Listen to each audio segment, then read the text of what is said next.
فرش التراب. Subscribe now and press the bell icon. Never miss an update. وهو غطاء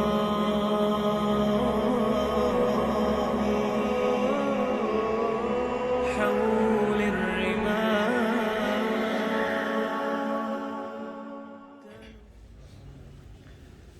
تیری آنکھیں تیری زلفیں تیرا شانہ دیکھوں.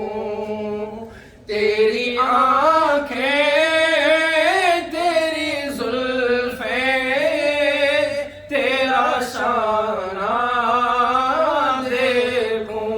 بارہا خواب میں منظر یہ سہانا دیکھوں. بارہا خواب میں منظر یہ سہانا دیکھوں. تیری آنکھیں تیری زلفیں تیرا شانہ دیکھوں. لوگ سارے تو تیرے شہر کے دیوانے ہیں. لوگ سارے تو تیرے شہر کے دیوانے ہیں. میری خواہش ہے کہ میں تیرا زمانہ دیکھوں. میری خواہش ہے کہ میں تیرا زمانہ دیکھوں. بارہا خواب میں منظر یہ سہانا دیکھوں. تیری آنکھیں تیری زلفیں تیرا شانہ دیکھوں.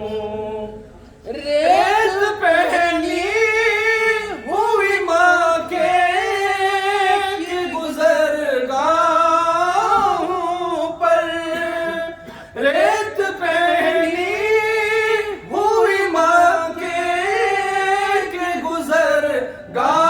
گزرگاہوں پر. نیچی نظروں سے تیرا گھر میں جانا دیکھوں.